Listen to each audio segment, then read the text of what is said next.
चलिए, अभी तक हमने क्या पढ़ा? कॉलिगेटिव प्रॉपर्टीज वह प्रॉपर्टीज है जो किस पे डिपेंड करे, बताइए?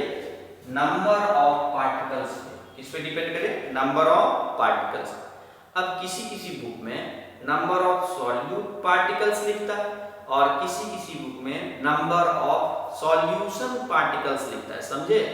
सॉल्वेंट तो फिक्स है, आप पानी में सॉल्यूट मिलाते हो, सॉल्वेंट में सॉल्यूट मिलाते हो, तो सॉल्वेंट तो फिक्स है, आप घटा या बढ़ा सकते हो किसको? सॉल्यूट को। तो क्या बोलेंगे? कॉलिगेटिव प्रॉपर्टीज वह प्रॉपर्टी है किसका? सॉल्यूशन का, जो कि किस पे डिपेंड करे? नंबर ऑफ पार्टिकल्स पे, जिसको हम लोग बोलते हैं number of particles. Solute particles doesn't depends upon their nature, जो उसके नेचर पे डिपेंड नहीं करे, नंबर पे डिपेंड करे, उसको अभी तक हम लोग क्या पढ़े? Colligative properties. There are 4 colligative properties. There are, ये भी पढ़े थे हम लोग, देयर आर, फिर से एक बार बोलिए, देयर आर 4 कॉलिगेटिव प्रॉपर्टीज। कौन कौन? Relative lowering of vapour pressure. पहला क्या है हमारा, बताइए? पहला क्या पढ़े थे? बताइए बताइए, शर्माइए नहीं। रिलेटिव, बोलिए, लोअरिंग ऑफ वेपर प्रेशर। क्या पढ़े थे? Relative lowering of vapour pressure. दूसरा क्या था? Elevation of boiling point. Elevation of boiling point, depression of freezing point, depression of freezing point, osmotic pressure. वह प्रॉपर्टी जो नंबर पे डिपेंड करे, नंबर ऑफ पार्टिकल्स पे डिपेंड करे, नेचर पे डिपेंड नहीं करे। अभी तक हमने यही पढ़ा। फिर हम आए थे किस पे? किस पे? पहला कॉलिगेटिव प्रॉपर्टीज पे। किस पे आए थे? पहला कॉलिगेटिव प्रॉपर्टीज। कौन सा पहला कॉलिगेटिव प्रॉपर्टी है? Relative lowering of vapour pressure. किस पे आए थे? बोलिए, RLVP। क्या बोलते हैं? RLVP, relative lowering of vapour pressure. ये भी बताया था आपको, तो ये आप याद करिए। सबसे पहले हम क्या पढ़े? सबसे पहले पढ़े थे वेपर प्रेशर। क्या पढ़े थे? Vapour pressure. फिर क्या पढ़े थे? Lowering of vapour pressure, lowering of vapour pressure. फिर क्या पढ़े थे? Relative lowering of vapour pressure. याद है ना? 3 टर्म पढ़े थे हम। तो यहाँ आप फिर से एक बार, अभी हमने पढ़ा है जो बात, उसको मैं फिर से एक बार बता दिया। अब यहाँ देखिए, हमारा सॉल्वेंट कैसा है? बोलिए, सॉल्वेंट कैसा है? सॉल्वेंट वोलाटाइल है। सॉल्वेंट कैसा है? वोलाटाइल। वोलाटाइल मतलब जो वेपर का फॉर्मेशन करे। तो हमने सॉल्वेंट का वेपर प्रेशर कितना निकाला था? याद करिए, P1। कितना निकाला? P1। जब सॉल्वेंट में कुछ मिला दिए, सॉल्यूट मिला दिए, क्या मिला दिए? सॉल्यूट। हमको सॉल्यूशन बनाना है। क्या बनाना है? सॉल्यूशन। तो जब प्योर सॉल्वेंट था तो वेपर प्रेशर कितना था? सब बताएं, P1। जब कुछ मिला दिए तो वेपर प्रेशर कितना हो गया था? P2। वेपर प्रेशर घट गया था, वेपर प्रेशर घट गया था, मतलब पहले P1 था, अब क्या हो गया? P2। तो हम लोग क्या मिला दिए थे? सॉल्यूट मिला दिए थे। किसमें मिलाए थे बताइए? पानी में, सॉल्वेंट में। क्या मिला दिए थे? सॉल्यूट। सॉल्यूट हमारा क्या है? Non volatile. क्या है बाबू? Non volatile. अब हमारा वेपर प्रेशर कितना हो गया था? P2। याद है ना? बोलिए, ये सारी बात हम लोग पिछले लेक्चर तक अभी तक पढ़े हैं। पिछले लेक्चर जो 3 लेक्चर है उसमें अभी तक हमने डिस्कस किया है। तो सॉल्वेंट कैसा है? वोलाटाइल, मतलब वेपर का फॉर्मेशन कर रहा है। जब इसमें हम क्या मिला दिए? चीनी, नमक, यूरिया, सॉल्यूट मिला दिए। सॉल्यूट हमारा कैसा है? Non volatile. तो वेपर प्रेशर घट गया था। क्यों घटा था ये सब बता चुके हैं। अब वेपर प्रेशर कितना हो गया? P2। समझ गए? तो आप एक बात समझिए कि सॉल्वेंट हमारा वोलाटाइल है और सॉल्यूट हमारा नॉन वोलाटाइल है। तो इसी को हम लोग बोलते हैं कि when solute dissolve in solvent, या ऐसे और बोलेंगे, when non volatile solute dissolve in volatile solvent, vapour pressure decreases. क्या बोलेंगे? व्हेन, बोलिए, non volatile solute dissolving volatile solvent vapour pressure decreases. Vapour pressure घट जाता है, और जितना से वेपर प्रेशर घटता है इसी को हम लोग कहते हैं, क्या कहते हैं? बोलिए, क्या बताते हैं? Lowering of vapour pressure. क्या बोलते हैं? कितना से घटा था? पहले P1 था, घट के कितना हो गया? P2। तो P1 माइनस P2 ही क्या कहलाता है? LVP। L मतलब लोअरिंग ऑफ वेपर प्रेशर। ये लोग हम लोग पिछले लेक्चर तक अभी तक हमने पढ़ा है, ठीक है? चलिए मिटा दें। तो क्वालिटेटिव प्रॉपर्टीज वह प्रॉपर्टीज जो नंबर पे डिपेंड करे, नेचर पे डिपेंड नहीं है। कितने तरह का क्वालिटेटिव प्रॉपर्टीज है? There are 4 qualitative property. There are 4 qualitative property. कौन कौन? Relative lowering of vapour pressure, elevation of boiling point, depression of freezing point and osmotic pressure. चलिए, फिर टर्म आया था हमारा, कौन सा टर्म आया था? RLVP, relative lowering of vapour pressure. मैंने आपको क्या बताया कि P1 माइनस P2 बाई में P1 मतलब किसी के रिलेशन में, किसी से रिलेशन देखते हैं, मतलब रिलेट करते हैं। रिलेटिव का मतलब ही होता है किसी के रिस्पेक्ट में। रिलेटिव का मतलब होता है किसी के रिस्पेक्ट में। P1 माइनस P2 हमारा क्या है बताइए?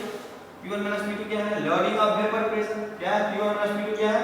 लोअरिंग ऑफ, इसको क्या बोलते हैं? Del P। पढ़ चुके हैं हम लोग? तो क्या लिखेंगे? Del P by P1 is known as relative lowering of vapour pressure. अब यहीं से राउल्ट साहब आए। कौन आए थे? बोलिए, राउल्ट साहब। मिटा दें, ये सारी बात हम लोग अभी तक पढ़े हैं। ये पिछले क्लास का, पिछले क्लास में है। तो अभी तक जो हमने वीडियो डाला है वहां तक का ये रिवीजन है।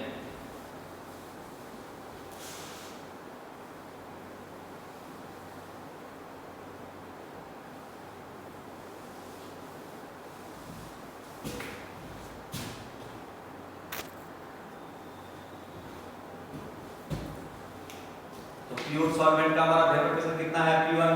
जैसे ही इसमें हम कुछ मिला दिए, इसका फॉर्मेशन हो गया। सॉल्यूशन का कुछ मतलब जो डिसॉल्व हो वहां मिलाते हैं। तो अब वेपर प्रेशर कितना होगा? P2। वेपर प्रेशर डिक्रीज कर जाता है when non volatile solute dissolve in volatile solvent, vapour pressure decreases. जितना से डिक्रीज करता है उसी को बोलते हैं lowering of vapour pressure, vapour pressure का घटना। और लोअरिंग ऑफ वेपर प्रेशर में, बोलिए, लोअरिंग ऑफ वेपर प्रेशर में वेपर प्रेशर ऑफ, बोलिए, vapour pressure of pure solvent से भाग दे देते हैं, मतलब डिवाइड कर देते हैं। तो यही हमारा हो जाता है RLVP, relative lowering of vapour pressure. क्या हो जाता है? Relative lowering of vapour pressure. अब आए राउल्ट। कौन आए? बोलिए,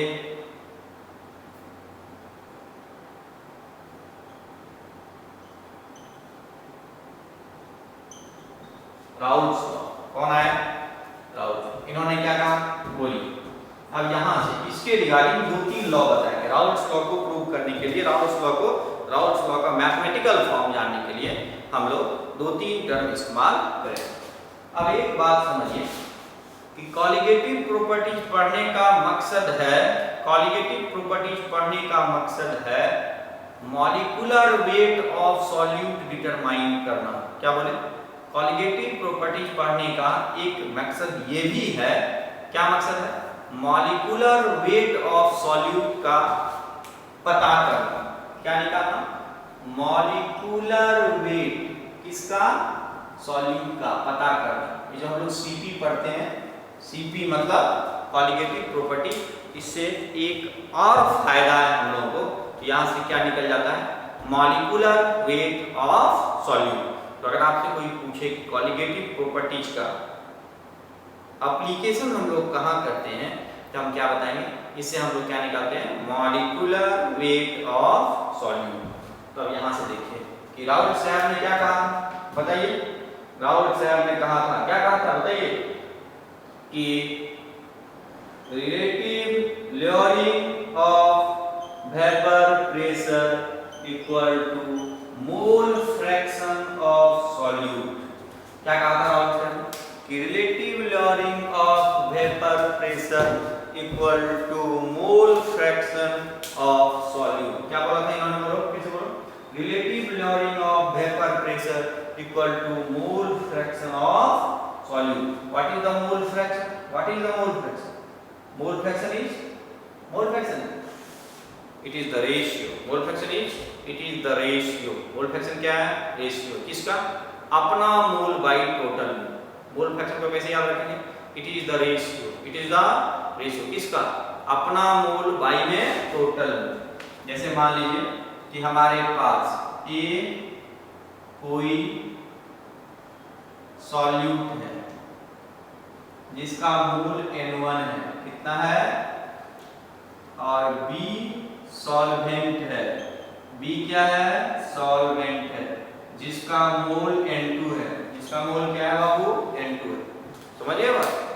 तो A हमारे पास क्या है, कोई बोलिए सॉल्यूट है, और B क्या है, सॉल्वेंट है। दोनों का क्या दिया हुआ है, मोल, कितना मोल, इसका N1 है और इसका कितना है, N2। समझ रहे हैं बात।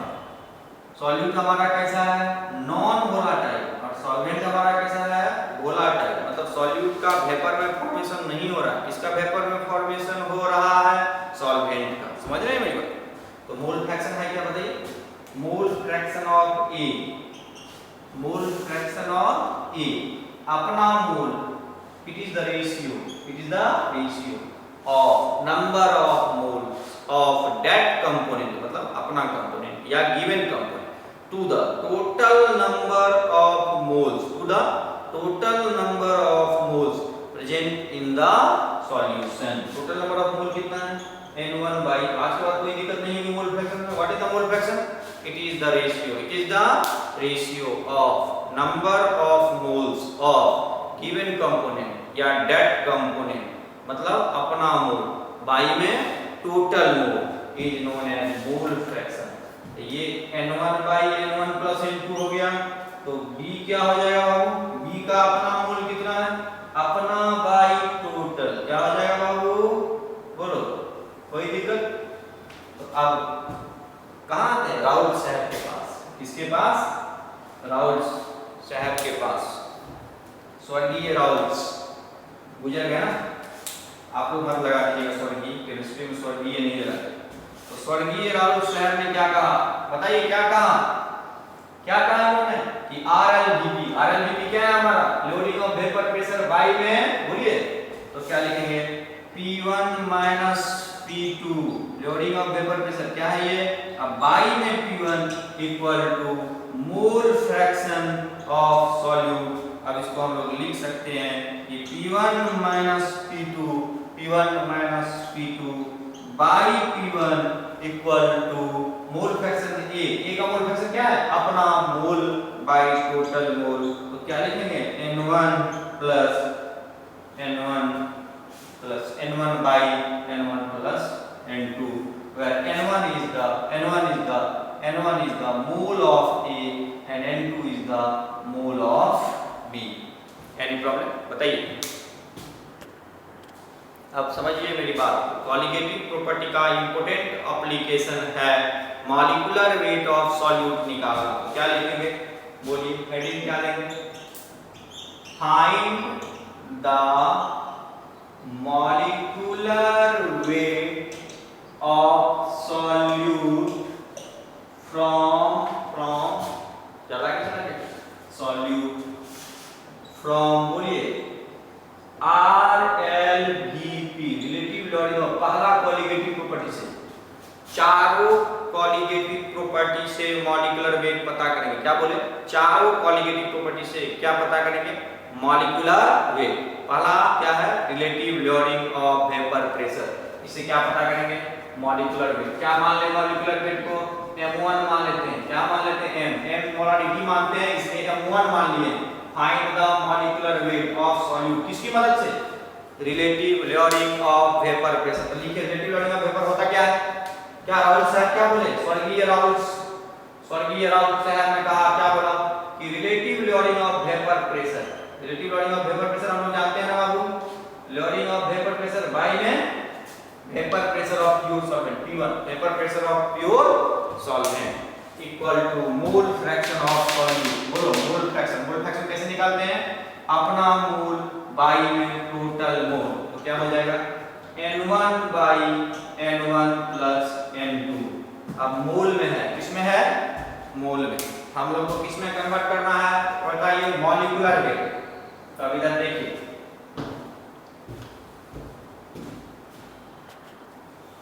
देखिए, अभी हमने माना कि N1 मोल है किसका? सॉल्यूट का, और N2 मोल है किसका? सॉल्वेंट का। तो मान लीजिए कि N1 मतलब मोल था किसका? सॉल्यूट का, और N2 मोल था किसका? बोलो सॉल्वेंट का। भी माने हैं हम लोग पहले। तो मान लीजिए प्रॉब्लम में इसका x ग्राम दिया हुआ है और इसका कितना दिया हुआ है बताइए? y ग्राम। मतलब मोल में ना देके मास दिया है, मोल में ना देके क्या दिया हुआ है? मास। तो फार्मूला होता है mass given in gram bye में मॉलिक्यूलर वेट इन ग्राम। तो इसका कितना आ जाएगा? Mass given in gram bye में मॉलिक्यूलर वेट इन ग्राम। फिर से समझिए, प्रॉब्लम में डायरेक्ट मोल नहीं दिया, तो मास देगा। तो मास को मोल में कन्वर्ट करेंगे, मतलब N1 N2 में कन्वर्ट करेंगे। किस फार्मूला से? फार्मूला है मोल में हम लोग करते हैं, फिर मैं बता दे रहा हूं कि mass given in gram bye में मॉलिक्यूलर वेट इन ग्राम। क्या निकल गया? N1। समझ गए बात को? N2 कितना निकल गया बोलिए? Mass given in gram bye में मॉलिक्यूलर, दोनों फार्मूला सेम है ना?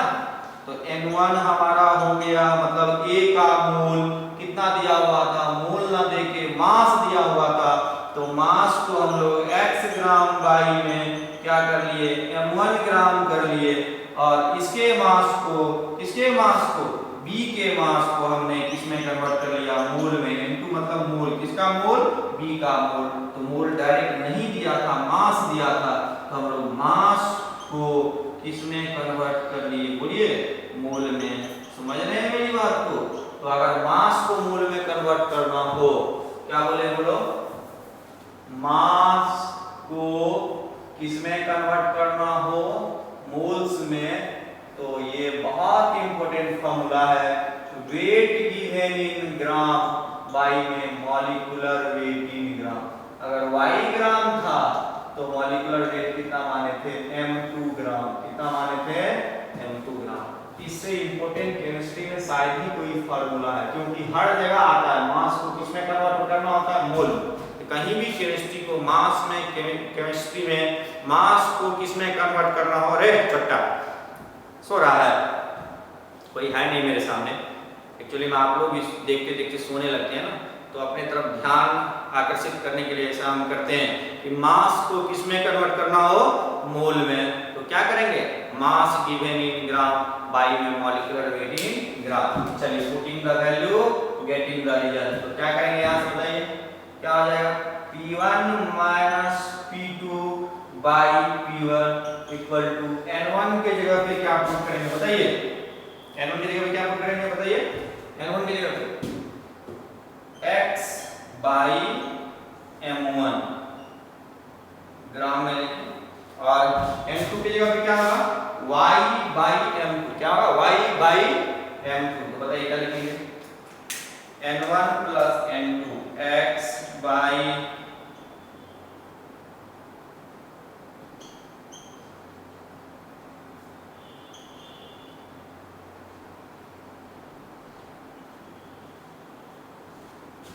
ये हमारा N1 हो गया, और ये क्या हो गया? N1 plus N2। कोई दिक्कत? अब यहाँ से जो भी निकालना होगा निकालेंगे। M1 निकालना होगा, M1 निकाल लेंगे। समझ रहे हैं मेरी बात? तो इसमें से कोई अननोन होगा तो हम वो निकाल सकते हैं। मतलब हमको करना क्या था? मास को खाली मोल में कन्वर्ट कर देना था। अब मोल के जगह पे पुट कर देना था, मास को मोल में कन्वर्ट करना था और मोल की जगह पे पुट। लेकिन इसका जो सिंपल फॉर्म है वो मैं आपको बताता हूँ। और सिंपल फॉर्म देखिए क्या है हमारा फॉर्मूला, बोलिए P1 minus P2 by P1 equal to, बोलिए क्या हो जाएगा बताइए, N1 by N1 plus N2, where N1 is the mole of solute, N1 is the mole of solute and N2 is the moles of solvent, moles of solvent.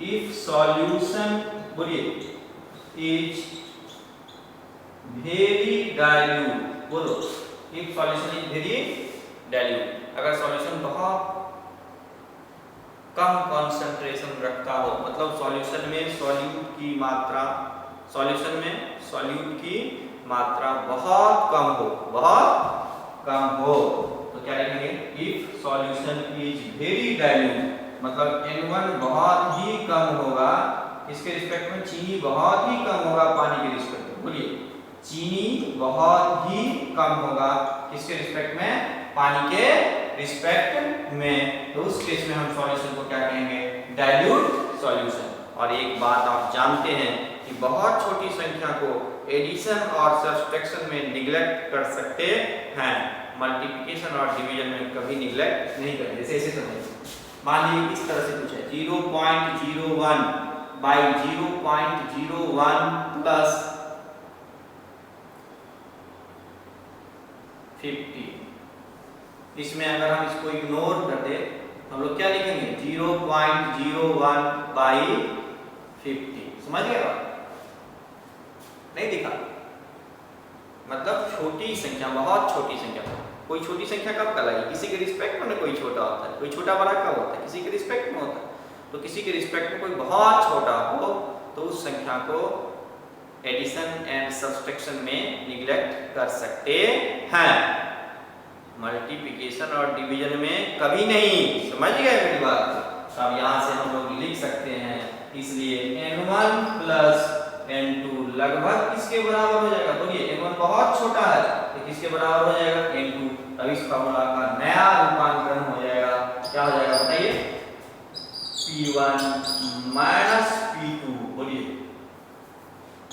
P1 minus P2 by P1 equal to, क्या लिखेंगे, N1 by N2, N1 by N2। अब फिर से अगर इसको मास में convert करना हो तो P1 minus P2 by P1 equal to N1, N1 को क्या लिखा था बाबू, N1 क्या आया था अभी कुछ देर पहले, N1 आया था कुछ, N1 आया था आपका, क्या आया था बोलिए, X बाई M1, और N2 क्या आया था, Y बाई